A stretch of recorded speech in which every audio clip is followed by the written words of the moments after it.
குரு மாதிரி ஒருத்தர் நமக்கு இல்ல. அதனால அந்த இடத்துக்குள்ள முகுந்தனை வச்சு அந்த சாதனையை படைக்கணும். வில்போர் உள்ள தலைவர், ஒரு சமுதாயத்துக்கு இந்தியாவில் இல்லாத அளவுக்கு நன்மைகளை செய்த ஒரு அர்ப்பணிப்பு உணர்வு உள்ள ஒரு தலைவர், வன்னியரத்துக்கு உறுதியானவர், வன்னியர்கள் மீது பற்றுதல் கொண்டவர். அவர் வந்து அந்த இடத்துக்குள்ள நிற்கணும்னு நினைக்கிறார். பாமகவோட பார்கெனிங் வந்து இன்னைக்கு எந்த காலத்திலும் இல்லாத ஒரு லோ பொசிஷனுக்கு வந்திருக்கு. பட்டாளி மக்கள் கட்சின்னா ராமதாஸ் ஜெயகுரு தான். அவரு தன்னுடைய செல்வாக்கால தீரனை ஜெயிக்க வச்சாரு ஆண்டிமடத்துல 96ல். அவர் அர்ப்பணிப்பு உணர்வோட சமுதாயம் அந்த இதுல நின்னவர், பெரிய ஆர்கனைசர், வன்னியர் இளைஞர்கள் மத்தியில பெரிய பெரிய ஒரு அபிமானம் கொண்டவர். ராமதாஸுக்கு அடுத்தபடி அவர் இருந்தார். அவர் இடத்த இன்னைக்கு நிரப்பதுக்கு ஆள் இல்லை. பாமகவின் பலகீனத்துல, பாமகவின் வீழ்ச்சியில தான் நம்ம எழும்பியிருக்கோங்கிறது எடப்பாடிக்கு தெரியாதா? அப்ப அவர் எப்படி ஏமாளியா வருவாரு? வெற்றிங்கிறது வந்து 2009ல இருந்து பாமக விட்டு இருந்து ஸ்லிப்பாகி போயிட்டு 2வது இடமும் ஸ்லிப்பாகி போனதுனால தான் ராமதாஸ் வந்து ரொம்ப விசனப்படுறாரு, வருத்தப்படுறாரு. அன்புமணி வந்து அந்த இடத்துக்குள்ள கோட்டை விட்டுட்டாரு. மாவீரன் குரு மாதிரி அவங்களுக்கு ஒரு ஆள் இன்னைக்கு இல்லாத ஒரு சூழ்நிலை அவங்களுக்கு இருக்கு. ஸோ அந்த குருக்கு இடம் வேக்கு மாறனால தான் பெரியாரிஸ்டான ராமதாஸுக்கு மகன் பேர் தான் அன்புமணின்னு இருக்கும். மற்றபடி நீங்க எந்த வன்னியர் தலைவருக்கு பேர் எடுத்தாலும் துரைமுருகன் முழுக்க இந்து கடவுள் பேர் தான் இருக்கும்.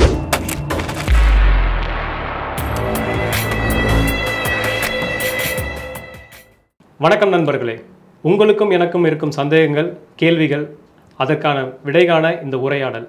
இன்று நம்மோடு அரசியல் திறனாய்வாளர் திரு ரவீந்திரன் துரைசாமி அவர்கள். வணக்கம் சார். வணக்கம் தம்பி. பாமக சமீப காலமாக அங்கே இருக்க தொண்டர்களுக்கே ஒரு நம்பிக்கை ஒரு இழக்கிற மாதிரியான ஒரு சூழல் இந்த சம்பவங்கள் நடந்திருக்குது. ஒருவேளை இது அஜெண்டாவாக பண்ணுறாங்களா, இல்லை தெரிஞ்சு பண்ணுறாங்களா, இல்லை தெரியாமல் பண்ணுறாங்களா, இது எங்கே கொண்டு போய் முடிய போகுது? ஏன்னா மிகப்பெரிய ஒரு சக்தியாக இருக்குது இன்றைக்கி. ஏன்னா தமிழ்நாட்டில் இந்த திராவிட கட்சிகளுடைய வெற்றி தோல்வியை சில இடங்களை தீர்மானிக்கக்கூடியது பாமகவோட வாக்கு சதவீதமாக இருக்குது. ஸோ அப்படி இருக்க பட்சத்தில் இந்த பிளவு, இந்த மாதிரியான அந்த அன்னைக்கு மேடையில் நடந்த நிகழ்வு, இதெல்லாம் வந்து தொண்டர்களை வந்து ஒரு மாதிரி சலிப்பு தட்டாதா, இல்லை அவங்களுக்கு ஒரு மாதிரி பலவீனத்தை ஏற்படுத்தாதா? அது அவங்க சரியான அப்ரோச்சில் ஒன்றிணைஞ்சு நீரடித்து நீர் விளைவிலேருந்து ஒன்றா நின்னாதான் பார்கெயின் பண்ண முடியும். அல்லது அவங்க பார்கெனிங் போகிற அடிபட்டு போச்சு. நீங்கள் சொன்ன அந்த வெற்றி காலகட்டங்கள்லாம் முடிஞ்சு போச்சு. 2009லேயே தோல்வி ஆரம்பிச்சுட்டு தோத்தாலும் 2வது இடத்துல இருந்தாங்க. மொத தோத்து இவங்க ஆதரவு இல்லாத ஒரு கட்சி 2வது இடத்துக்கு வந்துட்டு. அன்னைக்கு 2009ல் தோக்கும் போது விஜயகாந்த் இவங்களும் சேர்ந்தா 3வது பேருங்கிற அச்சம் வட தமிழகத்தில் ஜெயலலிதாமையா இருக்கிறது. இவங்க அதிமுக கூட்டணி வச்சு தென் சென்னை, விழுப்புரம், சேலம், செம்மலானார், திருவள்ளூர், மயிலாடுதுறை, திருப்பூர்லாம் ஜெயிக்க வச்சு ஜெயலலிதாவுக்கு அந்த இடத்த காப்பாற்றி கொடுத்தாங்க. வெற்றி கூட்டணி ஆட்டு 98ல் ஜெயலலிதா உருவாக்குறது காரணமாக இருந்தவங்க 2009ல் 2வது இடம் விஜயகாந்த் கிட்ட ஸ்லிப் ஆகி விடக்கூடாது, ஜெயலலிதா தான் 2வதுங்கிறத உறுதிப்படுத்தக்கூடிய அளவுக்கு ஆல்டர்னேட்டிவ்ங்கிற அந்தஸ்தை எடுத்து கொடுத்தாங்க. 19ல் தினகரன், ஆர்கே நகர் வெற்றி வீரர் தினகரன், கமலஹாசன் இவங்கெல்லாம் சேர்ந்தா அரசியல் கள சூழல் மாறிடும். ஆனால் எடப்பாடி தான் 2வதுங்கிறத தர்மபுரியில் ஜெயிக்கணுங்கிறதுக்காக 7+1 வாங்கி ஒரு இதை உருவாக்கி கொடுத்தாங்க. ஆனால் இன்னைக்கு இவங்க இல்லாமலே 2வது இடத்தை எடப்பாடி பழனிசாமி வந்து வட தமிழகத்தில் பெற்றுட்டாங்க. இவங்களால எடப்பாடி பழனிசாமியை ஏசி சண்முகம் 3வது இடத்துக்கு அதிமுகவை டெபாசிட் இழக்க வச்சுட்டாங்க. பாமக டெபாசிட் இழக்க வைக்க முடியல, ஆனால் 3வது இடத்துக்கு ஒரு தொகுதியில் தள்ளிட்டாங்க. அப்போ என்டிஏ 2 தொகுதியில் தான் 2வது இடத்தை வந்து வட தமிழகத்தில் உறுதிப்படுத்தி இருக்குது. அன்னைக்கு 2009ல் அனைத்து தொகுதியிலும் 2வது இடத்தை உறுதிப்படுத்திச்சு. ஒரு 5-6 தொகுதியில் ஒரு முதலிடத்தை உறுதிப்படுத்தி கொடுத்துட்டு 2019லையும் அனைத்து தொகுதியிலையும் வந்து 2வது இடத்தை உறுதிப்படுத்தி கொடுத்துட்டு இப்போ 2 தொகுதியில தான் 2வது இடத்தையே உறுதிப்படுத்தி கொடுத்துருக்குது. இந்த நுணுக்கத்தை தேமுதிகவினர் புரியுறாங்க. அவங்க கிளைம் பண்ணணும்னா எங்க ஓட்டு 2வது இடத்தை எடப்பாடி பழனிசாமிக்கு உறுதிப்படுத்தி கொடுத்துட்டு இவரால் என்டிஏ வந்து 2வது இடத்துக்கு வந்து 2 தொகுதியெல்லாம் கொடுக்க முடிஞ்சது. எங்களோட பாமர மக்கள் ஓட்டு எடப்பாடிக்கு 2வது இடத்தை உறுதிப்படுத்தி கொடுத்துட்டுங்கிறத பிரேமதா மேயர் வந்து டேட்டாவோட அவங்க வச்சு அதை கிளைம் வைக்கிறாங்க. ஸோ பாமகவோட பார்கெனிங் வந்து இன்னைக்கு எந்த காலத்திலும் இல்லாத ஒரு லோ பொசிஷனுக்கு வந்திருக்கு. அப்பதான் ராமதாஸ் என்ன நினைக்கிறாருன்னா, இப்படி ஒரு பொசிஷனை நாம வந்து 2014 அடைஞ்ச பிறகு 11ல் அடைஞ்ச பிறகு அதுக்கு வந்து 16ல் தனிச்சு போட்டிட்டுங்கிற முடிவை எடுத்தார். அதே மாதிரி இப்போ நாம வந்து நாம இழந்த வாக்குகளை மீண்டும் மீட்டெடுக்கணும். குரு மாதிரி ஒருத்தர் நமக்கு இல்லை. அதனால அந்த இடத்துக்குள்ள முகுந்தனை வச்சு அந்த சாதனையை படைக்கணும். வில்போர் உள்ள தலைவர், ஒரு சமுதாயத்துக்கு இந்தியாவில் இல்லாத அளவுக்கு நன்மைகளை செய்த ஒரு அர்ப்பணிப்பு உணர்வு உள்ள ஒரு தலைவர், வன்னியரத்துக்கு உறுதியானவர், வன்னியர்கள் மீது பற்றுதல் கொண்டவர். அவர் வந்து அந்த இடத்துக்குள்ள நிற்கணும்னு நினைக்கிறார். அன்புமணியை நம்பல அப்ப ராமதாஸ் அவர்கள் வந்து அன்புமணியை வச்சு தான் இனிமே செயல்பட்டு ஆகணும். இனிமே வந்து போர்க்களத்தில் நடுவில் நின்றுட்டு இருக்கும்போது கேப்டனை மாற்ற முடியாது. அன்புமணி தான் கேப்டன். ஆனால் அந்த கேப்டனால எல்லா விதமான வித்தைகளும் அந்த கேப்டனுக்கு தெரியல. ஒரு லீடருக்கான முக்கியமான தகுதி ஆர்கனைசிங் கெப்பாசிட்டி. அந்த ஆர்கனைசிங் கெப்பாசிட்டி பிரதானமாக வச்சு தான் ராமதாஸ் இவ்வளவு நாள் இதில் நிற்கிறாரு. ஆர்கனைசிங் கெப்பாசிட்டி, வில் பவர், கடுமையான உழைப்பு, அரசியல் சூழ்நிலையை 360 டிகிரி பார்த்து கண்டுபிடிக்கிறது. முதல்ல 98லாம் அப்படி கண்டுபிடிக்கல. நான் செல்ஃப் ரிலேஷனோட சொல்றேன். டாக்டர் ஐயாவுக்கு 98ல் அவர் எனக்கு ஒரு முக்கியமான காரணமாக இருந்து என்னோட பங்களிப்பு தான். 98ல் அவருக்கு அந்த வெற்றி, முதல் வெற்றி கிடைச்சது. End justifies the means. ஆக அதற்கு பிறகு அவர் அனுபவத்தில் கிடைச்ச பாடம் வந்து எக்கச்சக்கம். ஸோ இந்த எல்லா தன்மையிலையும் தான் மற்ற கட்சிகள் எல்லாம் பலகீனப்படும் போது இவரால் வந்து பாமகவை வந்து ஒரு 4-5% வாக்குக்கான ஒரு கட்சியாட்டு நிறுத்த முடிஞ்சது. இப்போ வட தமிழகத்தில் இவர் இல்லாமலே 2வது இடத்தை தேமுதிக மூலமா அதிமுக பெற முடிஞ்சிட்டுன்னா நாம இனிமேல் வந்து நம்ம ஒரு சக்திங்கிறத நாம நிரூபிக்கக்கூடிய அளவுக்கு களத்துக்குள்ள பெய்யாகணும். குரு போன்றவங்கலாம் இருந்தாங்க. என் நண்பர் ஜெயகுருவெல்லாம் அந்த இடத்துக்குள்ள, அந்த சமுதாய மக்களால் மாவீரன் ஜெயகுருன்னு அழைக்கப்படக்கூடிய இனிய நண்பர் வந்து பெரிய அளவுக்கு அன்னைக்கு பாமகவுக்கு ஒரு பெரிய பலமாக இருந்தார். பட்டாளி மக்கள் கட்சின்னா ராமதாஸ் ஜெயகுரு தான். அவர் தன்னுடைய செல்வாக்கால தீரனை ஜெயிக்க வச்சாரு ஆண்டிமடத்தில் 96ல். அவர் அர்ப்பணிப்பு உணர்வோட சமுதாயம் அந்த இதில் நின்னவர், பெரிய ஆர்கனைசர், வன்னியர் இளைஞர்கள் மத்தியில் பெரிய ஒரு அபிமானம் கொண்டவர். ராமதாஸுக்கு அடுத்தபடி அவர் இருந்தார். அவர் இடத்த அன்னைக்கு நிரப்பதுக்கு ஆள் இல்லை. ஆனால் அன்புமணி பான்கி மூணால் பாராட்டப்பட்டவர், ஒரு எலைட்டானவர். இதெல்லாம் அன்புமணிக்கு அரசியல் பண்ண முடியல. ஆனால் மாவீரன் குரு மாதிரி அவங்களுக்கு ஒரு ஆள் இன்னைக்கு இல்லாத ஒரு சூழ்நிலை அவங்களுக்கு இருக்கு. ஸோ அந்த குருக்கு இடம் வேக்குமாறனால தான் பாமர வன்னியர்கள் வந்து சி.வி. சண்முகம், கே.பி. முனுசாமி, அன்பழகன், வீரமணி இந்த ரூட்டில் 10.5 கொடுத்தாங்க. அவங்க ஒர்க் அவுட் பண்ணி கொடுத்த ஒரு சி.வி. சண்முகம்னு இங்கே வந்து டிசிபேட் ஆகி அங்கே போகிறாங்க. நம்ம பார்த்த அளவில் சிதம்பரத்தில் வன்னியர் வாக்குகள் வந்து பாஜகவுக்கு கன்வெர்ட் ஆகலை. அரியலூர், ஜெயங்கொண்டன்லாம் அதிமுக லீட் பண்ணியிருக்கிறாங்க. ஆனால் இப்போ இன்னொரு கருத்து சொல்கிறாங்க, பாமகலேருந்து நிறைய பேர் பாஜக கன்வெர்ட் ஆகிட்டாங்க, பாஜக பக்கம் போயிட்டாங்க அப்படிங்கிற ஒரு கருத்தும் இருக்குது. இது வந்து நம்ம நிரூபணமாகாத ஒன்று. ஏன்னா 2 பேரும் கூட்டணியாக தான் நிற்கிறாங்க, தனித்தனியாக நிற்கல. உள்ளுக்குள்ள அப்படி ஒரு தகவல் நம்ம எடுத்துக்கலாமே தவிர அதுக்கு ப்ரூஃப் கிடையாது. நான் அது மந்திரமாலை, வன்னியர்கள், இந்துக்கள், வன்னியர்கள், எல்லா வன்னியர் தலைவர் பேருமே கடவுள் பேராக தான் இருக்கும். வீரபாண்டி ஆறுமுகம், செஞ்சி ராமச்சந்திரன், மதுராந்தம் ஆறுமுகம், நெல்லிக்குப்பம் கிருஷ்ணமூர்த்தி, முட்டம் கிருஷ்ணமூர்த்தி, ராமதாஸ், இந்த மாதிரி கடவுள் பேராக தான் இருக்கும். ஒரு பெரியாரிஸ்டான ராமதாஸுக்கு மகன் பேர் தான் அன்புமணின்னு இருக்கும். மற்றபடி நீங்கள் எந்த வன்னியர் தலைவருக்கு பேர் எடுத்தாலும் துரைமுருகன்னு முழுக்க இந்து கடவுள் பேர் தான் இருக்கும். அவங்க இந்துத்துவால வர வேண்டிய இதுன்னு ஐயா தாழ்நிங்க நாடார்களை பற்றி என்கிட்ட பேசும்போது கூட பதிவு பண்ணியிருக்காரு. பட் அவங்க ஜாதியில் போனதுனால இந்துத்துவம் அவங்கள்ட்ட இல்லைங்கிறதும் அந்த RSS எல்லாத்துக்குமே ஒரு வருத்தங்களும் இருக்குது. இப்போ அந்த இடத்துக்குள்ள அவங்க நாளைக்கு வரதுக்கான வாய்ப்புகளை பாஜக முயற்சி பண்ண தான் செய்வாங்க. நான் மறுக்க வரல. பாண்டிச்சேரியில் நான் வன்னியர் பொலிட்டிக்ஸ் பண்ணி நாராயணசாமி நான் வன்னியர் பொலிட்டிக்ஸ் பண்ணி ஜெயித்துட்டு இருக்கும்போது பாஜக அந்த இடத்துக்குள்ள மோடியை வந்து நாராயணசாமி தொடர்வார். ஆனால் வன்னியர் பொலிட்டிக்ஸில் நாங்கள் அதை வீழ்த்துவோங்கிறதுல நமச்சிவாயம், ரங்கசாமி நல்ல தலைவர், காமராஜ் மாதிரி ஒரு எளிமையான ஒரு நல்ல தலைவர், என்னோட மிகுந்த மதிப்புக்கும் மரியாதைக்கு உள்ள தலைவர். நாராயணசாமி ரங்கசாமி போட்டியில் நம்ம ரங்கசாமி பக்கம் தான் நம்ம மைண்டு இருந்து உணர்வு இருந்து எளிமையான தலைவர்.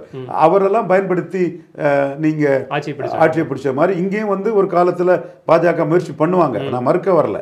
ஆனா இன்னைக்குள்ள கட்டத்துல பாமக வாக்கை இழந்தது பாஜக கிட்ட இல்ல, அதிமுக கிட்ட. நீங்க சிதம்பரம் மக்களவை தொகுதியில் பாஜக நிற்கிறாங்க. வரலாற்றிலே இல்லாத வகையில் சிதம்பரத்துக்குள்ள பாமக அணி டெபாசிட் இழந்திருக்கு. அதிமுகவுக்கு போயிருக்கு. அரியலூர், ஜெயங்கொண்டாலும் அவங்க லீட் பண்ணியிருக்காங்க. இதெல்லாம் மைக்ரோவா டீட்டெயிலா டாக்டர் ராமதாஸ் பாக்குறாரு. ஆனா எந்த கட்சியுங்கிற காலகட்டம் முடிஞ்சு போச்சு. இல்லாமலே திமுக தொடர்ந்து ஜெயித்துட்டு இருக்கிறாங்க. கொஞ்சம் ப்ரோனியர் பண்ணி திருமாவளவன் தேவைப்பட்டா தேமுதிக கூட அவங்க கூட்டணி கலைச்சிக்கலாம். அழைச்சிக்கலாம். அப்போ அந்த இடத்துல அவங்க வெற்றிங்கிறது வந்து 2009 இருந்தே பாமகவிட்ட இருந்து ஸ்லிப்பாகி போயிட்டு 2வது இடமும் ஸ்லிப்பாகி போனதுனால தான் ராமதாஸ் வந்து ரொம்ப விசனப்படுறாரு, வருத்தப்படுறாரு. அன்புமணி வந்து அந்த இடத்துக்குள்ள கோட்டை விட்டுட்டாரு. நீங்க தென் மாவட்டங்களில் பாஜக 3வது தள்ளிட்டு பல இடங்கள்ல, தினகரன் தள்ளிட்டாரு, தென் அண்ணாமலை தள்ளிட்டாரு, டாக்டர் ராமதாஸ் தள்ளிட்டாரு, ஏசி சண்முகம் வடமாவட்டத்தில் தள்ளிட்டாரு, தமிழிசை அம்மையார் ரெட்டலை 3வது தள்ளிட்டாங்க. எத்தனை இடத்துல நீங்க தள்ளி இருக்கிறீங்க வட தமிழகத்தில்? 5-6 இடத்துலயாவது 2000 வந்திருந்திருக்கலாம், வந்திருக்கணும். ஏன்னா இவங்களோட பாமகோட கூட்டணிங்கும் போது பரிசீலனை பண்ணி தான் ஆக வேண்டியது இருக்கு. அப்போ ஒரு இடம் தானே நீங்க தர்மபுரி தானே சொல்லியிருக்கீங்க. இதை மைக்ரோவா நுணுக்கமா துல்லியமா ஒரு நிரந்தர சக்தியாட்டு ஒரு மிகப்பெரிய சாதனையாளராட்டு பாமகவை நிறுத்தி இருக்கக்கூடிய டாக்டர் ராமதாஸ் இதை துல்லியமா பாக்குறாரு. அன்புமணி ராமதாஸ் ஈஸி கோயிங்கா போறாரு. இந்த பின்னடைவை பற்றி அன்புமணி ராமதாஸ் கவலைப்படல. அந்த இந்த 2026 தேர்தலுக்குள்ளார அந்த ஒரு வருஷத்துல ஓரளவாவது நம்ம அதை சரி பண்ணணும்னு தான் முகுந்தனை கொண்டு வராரா? எஸ், முகுந்தனை அந்த தான் கொண்டு வராரு. குரு இல்லாத இடத்துல முகுந்தனை கொண்டு வராரு. 10.5 வச்சு நம்ம போராடணும். நம்ம போராடினாதான் நம்ம எடப்பாடிட்டு இழந்த ஓட்டை திருப்பி எடுக்க முடியும். முகுந்தனை எந்த தகுதி அடிப்படையில் கொண்டு வர? ஏன்னா இப்போ மேடையிலேயே அவர் சொல்றாரு, இவன் கட்சிக்கு வந்து 4 மாதம் தான் ஆச்சு, இப்போ அவருக்கு போஸ்டிங் கொடுக்குறீங்களா, ஒரு குடும்ப கட்சியாக மாறுதா, அப்போ இளைஞர்களுக்கு வழிவிடுங்க அப்படிங்கிறலாம் அன்புமணியோட கோரிக்கையா இருக்குது. ஒருவேளை இதுக்கு முன்னாடி அவர் அதிகமாக கான்ட்ரிபியூட் பண்ணியிருக்காரா கட்சிக்கு மறைமுகமா? முகுந்தன் கான்ட்ரிபியூட் பண்ணது மாதிரி எதுவும் தெரியல. ஐடியில் இருந்தாருன்னு சொல்றாங்க. பட் பாமக போன்ற கட்சியில் ஜாதிய பின்பலமாக உள்ள அந்த கட்சியில் வாரிசு அரசியல் குடும்பங்கிறதெல்லாம் ஒன்றும் மேட்டரே இல்லை. வாரிசு அரசியலுங்கிறத ஏற்றுக்கிட்டு தான் அன்புமணிக்கு வந்து 5.5% ஓட்டு ஜான் ஆரோக்கியசாமியோட பிராண்டிங் இதில் மாற்றம் முன்னேற்றம் அன்புமணிங்கிறதுல எடுத்து கொடுத்தாங்க. பட் நாங்கள் ராமதாஸ் மேலோட எங்களோட இதில் ஒரு பொலிட்டிக்ஸ் பண்ணணும். நாங்கள் இது ஐயா டாக்டர் ஐயா வன்னியர் சமுதாயத்துக்கு மிகப்பெரிய தியாகத்தை பண்ணியிருக்காரு. அவர் மகனை நீங்கள் எம்பி ஆக்கிட்டீங்க. பெரிய அண்ணன் இந்த சமூகத்தை உழைச்சி எவ்வித பலனும் இல்லாமல் ஓடா உழைஞ்சி தியாகம் பண்ணி தன் சொத்துக்களை இழந்து இறந்தவர். அவர் மகன் இன்பசேகரனை எம்எல்ஏ ஆக்குங்கன்னு இவர் எம்பியா இருந்து கண்டஸ்ட் பண்ணனால அந்த ஜான் ஆரோக்கியசாமி ஸ்ட்ராட்டஜியை முறியடிக்கிறதுக்கு ஒரு இதை நாங்கள் பண்ணோம். ஜான் ஆரோக்கியசாமி எங்களுக்கு மேட்டர் இல்லை, டாக்டர் ராமதாஸ் எங்களுக்கு மேட்டர். அந்த ராஜ்யசபா மேட்டர்ல எனக்கு தரதா சொல்லிட்டு அன்புமணி கொடுக்கும்போது நம்ம அந்த அரசியலை நம்ம அறிவு ஆற்றலை அங்கே பயன்படுத்தணும். ஆனால் அந்த கட்டத்தில் எம்எல்ஏ ஆக முடியலனாலும் 5.5% ஓட்டுங்கிறது அன்புமணி அசாத்தியமான ஓட்டு. இல்லை, அந்த 2016 தேர்தலில் திமுக தோல்விக்கு முக்கிய காரணம் பல இடங்களில் வந்து ஒரு 5000-6000 ஓட்டு வித்தியாசம் தான். ஏன்னா பாமக பிரிச்சிருக்கு அவ்வளோ ஓட்டுகளை. ஆனால் பாமக ஒரு அரசியல் சக்தியாட்டு நின்னாங்க. இன்னைக்கு வந்து யாரோட தோல்விக்கு பாமக பொறுப்புங்கிற சொல்ல முடியாத அளவுக்கு 3வது போயிட்டாங்களே. அதை வந்து ஐயா பரிசீலனை பண்ணிட்டு ஒரு மாதிரி இதை சரி பண்ணணும்னு சொல்லிட்டு தான் ஒரு ரீஸ்ட்ரக்சர் பண்றாரு கட்சியை. கண்டிப்பா இன்னைக்கு வந்து அந்த புள்ளி வந்து சேலத்தில் ராமதாஸ் இருந்தா ஜெயித்திருக்கணும்னு எடப்பாடிக்கு நம்புறாரு. நானும் அதுதான் சொல்றேன். எடப்பாடியால ஒரே ஒரு கட்சியை தான் ஜெயிக்க வைக்க முடியும். இன்னொன்று வேல்முருகன், அதையும் சேர்த்துக்கலாம். அந்த அடிப்படையில் சேலத்தில் 38% எடுத்த எடப்பாடி பழனிசாமி 9% எடுத்த பாமகவை சேர்த்தா சேலத்துக்குள்ள ஒரு 6 தொகுதியில் ஒரு 2-3 கண்டிப்பாக வரும். அதே மாதிரி தருமபுரியில் 23 எடுத்த எடப்பாடி பழனிசாமி 33 எடுத்த பாமகவை சேர்த்தா 6ல் ஒரு 4-5 கண்டிப்பாக வரும். அதே மாதிரி விழுப்புரத்தில் வரும், சிதம்பரத்தில் வரும், கள்ளக்குறிச்சியில் வரும், நாமக்கல்ல வரும். ஆனால் இந்த இடத்துக்குள்ள தருமபுரியை தவிர மற்ற இடங்கள்ல பாமக டெபாசிட் வாங்கியிருக்கா, பாமக அணி டெபாசிட் வாங்கியிருக்கா, அவங்க எவ்வளவு கீழே கிடக்குறாங்க. இதை மிகப்பெரிய நுணுக்கமான அரசியல் அறிவுள்ள படுகில்லாடியான என்ன மிரட்டினாலும் பாஜக கூட அவர் வரமாட்டார். 18% கிறிஸ்தவ முஸ்லீம் ஓட்டுக்காக ஒரு லீடராக தான் நிற்பார். அந்த அளவுக்கு கெப்பாசிட்டி உள்ள ஒரு கிரவுண்ட் லெவல் பொலிட்டிஷியன், யதார்த்தமானவர். அன்னைக்கு அவரை 7 வருஷத்துக்கு முன்னே அவரை பற்றி சொன்ன என்னோட நிலைப்பாட்டில் இருந்து மாற்றம் இல்லை. எனக்கு அவருக்கும் சமூக நீதி பார்வையில் என்ன மாற்றங்கள் இருக்கு, அதை நம்ம ஃபைட் பண்றோம். பெனிஃபிஷரி காஸ்ட் ஆஃப் ஏடிஎம்கே, நான் பெனிஃபிஷரி காஸ்ட் ஆஃப் ஏடிஎம்கே, ரெட்டலையில் பலன் இல்லாத ஜாதிகளை நான் ஆர்கனைஸ் பண்ணிட்டு இருக்கேன். ஒவ்வொரு ஜாதி சங்கங்களையும் பேசிட்டு இருக்கிறேன். ஆனால் அவர் வந்து பலமானவருங்கிறதும் நுணுக்கமான அறிவு கொண்டவருங்கிறதும் யாரும் மறுக்க முடியாது, மாற்று கருத்தே கிடையாது. அப்போ அவர் வந்து பாமகவுக்கு நம்ம 2026 கூட்டணி போனா என்ன சீட்டு கொடுப்பாரு, என்ன மரியாதை கொடுப்பாரு? அவருக்கும் சீட் கன்வெர்டபிலிட்டிக்கு பாமக தேவை. ஆனா பொசிஷன் என்ன? தர்மபுரி தவிர பாமகவுக்கு பொசிஷன் என்ன, எடப்பாடி பழனிசாமிக்கு பொசிஷன் என்ன? இன்னும் சொல்ல போனா எடப்பாடி பழனிசாமி 20% எடுத்தாருன்னா அதுல பெரும்பகுதி வட தமிழகத்தில் கான்ட்ரிபியூட் பண்ணனால தான் இந்த 20 வந்திருக்கிறாரு. 19 இருந்து பார்த்தாலும் சரி, அதுதான் ரிசல்ட். தென் தமிழகத்துல எல்லாம் ரொம்ப கீழே போய் 8, 9, 13 எல்லாம் போனவர் மேற்கு தமிழகத்திலையும் பின்னடைவை சந்திச்சவர் வட தமிழகத்தில் அபரிதமா எடுத்தனால தான் 19-20 ஆக்கியிருக்காரு. நான் தமிழக அளவில் 1% கூட்டிட்டேன்னு சொன்னா இந்த வன்னியர் பெல்ட் தவிர தமிழக அளவில் எல்லா இடத்துலையும் அவர் 4-5% குறைஞ்சிருக்காரு. வன்னியர் பெல்ட்டில் அபரிதமா கூடுனதுல அவர் வந்து 1% மேல வந்திருக்கிறார். ஆனா வெளியே சொல்றது பார்லிமெண்ட் வேற அசம்பிளி வேறன்னு வெளியே பிரச்சாரம் பண்ணாலும் உள்ளுக்குள்ள பாமகவின் பலகீனத்துல பாமகவின் வீழ்ச்சியில தான் நம்ம எழும்பி இருக்கங்கிறது எடப்பாடிக்கு தெரியாதா? அப்ப அவர் எப்படி ஏமாளியா வருவாரு? அதே யோசிச்சு கணக்கு போட்டு தான் இந்த 2026 தேர்தலுக்கு யாரை வச்சுக்கலாம் அப்படிங்கிற ஒரு கூட்டணி வியூகம் வைக்கிறதுக்கான வாய்ப்புகள் அதிகமாக இருக்கு. அந்த கணக்கை நாம லாஸ்ட் மினிட்ல எடப்பாடி நம்மளை டிச் பண்ணிடக்கூடாதுங்கள ராமதாஸ் தெளிவாக இருக்கிறார். அப்போ நாம் தெளிவாக வந்து யார் நம்மளை சேர்க்குறாங்க சேர்க்கல. நாம் வந்து 2016 மாற்றம் முன்னேற்றம் அன்புமணின்னு ஏறி வந்த மாதிரி 10.5 வன்னியர்களால் சாதிக்க முடியும், வன்னியர்களுக்கு அது இன்சல்ட்டுன்னு எனக்கு அதில் வேற என் கருத்துக்கள் வேற இருக்கு. அவருக்கு சார்ந்த வன்னியர்களுக்கு உறுதியாக நிற்கிறாரு. நான் வண்ணார் நாவிதர் குயவர்களுக்காக பேசுவேன், ஓகே. பட் அவர் வந்து அந்த இடத்துக்குள்ள நின்று நாம களமாடி நின்னாதான் நம்ம பலம் பெற்று இந்த கட்சி நீடிச்சு நிலைச்சி இருக்கும், இன்னும் பல்லாண்டுகள் நிலைச்சி இருக்குங்கிறத அவர் உணர்றாரு. அல்லது முதல வாயில விழுந்த மாதிரி எடப்பாடி வாயில விழுந்த மாதிரி ஆகி போகும். எடப்பாடி கிட்ட ஏற்கனவே ஓட்டை இழந்தாச்சு, இன்னொரு தடவை எடப்பாடி கிட்ட குறைஞ்ச சீட்டு வாங்கி ஓட்டை இழந்தோம்னா அப்புறம் பாமகங்கிற வைப்ரண்ட் ஃபோர்ஸ் வந்து கேள்விக்குறி ஆயிரும் நினைக்கிறாரு. புத்திசாலித்தனமானவர், கடந்த காலங்களில் தெரிஞ்சவர், மிகப்பெரிய ஆர்கனைசர். அவர் அதை நினைக்கிறாரு. அவர் யாரை எதிர்கொள்றாருன்னா அவரை மாதிரி விடாக்கண்டம் குடாக்கண்ட மாதிரி மிக புத்திசாலித்தனமான நுணுக்கமான அரசியல் கொண்ட ஒரு ஆர்கனைசரான எடப்பாடி பழனிசாமியை சந்திக்கிறாரு. அப்போ 2026 கூட்டணி பேரம்ங்கிறது பாமகவுக்கு வந்து லகுவா இருக்காது. ஏன்னா இங்க ஒரு வலுவான ஒரு கூட்டணியா அமைஞ்சிருக்காங்க. ஏன்னா இப்ப தொடர்ந்து வந்து தமிழ்நாட்டு அரசியல்ல திமுக கூட்டணி வலுவா இருக்குது, அதிமுக வலுவான கூட்டணி இல்லை அப்படிங்கிறது ஒரு பெரிய இதாக இருக்குது. திமுக கூட்டணியில் எப்படி உடைக்கப்படணும் அப்படிங்கிறது எதிர்க்கட்சிகள் யூகமாக வைக்கிறாங்கன்னு திமுகவும் தொடர்ந்து விமர்சனம் பண்ணிட்டு இருக்காங்க. இந்த மாதிரியான ஒரு சூழல்ல 2026 தேர்தலுக்கு இப்போ நீங்க சொன்ன கணக்குப்படி பார்க்க போனால் அதிமுகவுடைய அந்த கூட்டணிக்கு இவர் ராமதாஸ் வருவாரா? ஏன்னா அந்த பொதுக்குழு கூட்டத்தை சொல்றாரு, 2024 தேர்தலில் நான் தவறு செஞ்சுட்டேன் கூட்டணி விஷயத்தில், 2026 நான் தவறு பண்ண மாட்டேன் அப்படிங்கிற ஒரு விஷயம் சொல்றாரு. அந்த இக்கு வச்சு சொன்னது எதுக்காக சொல்றாரு? எருமை என்டிஏல நின்னா ஜெயிக்க முடியாது, அவங்க காம்பன்சேட் பண்ணாலாவது நிற்கலாம். நானும் அவரை காம்பன்சேட் பண்ணணும்னு நினைக்கிறேன். என்டிஏ ஒரு மத்திய இணையமைச்சர் கொடுக்கணும்னு ஆசைப்படுறேன். ஏன்னா அவர் என்டிஏக்கு தேவைங்கிறது என் கணக்கு.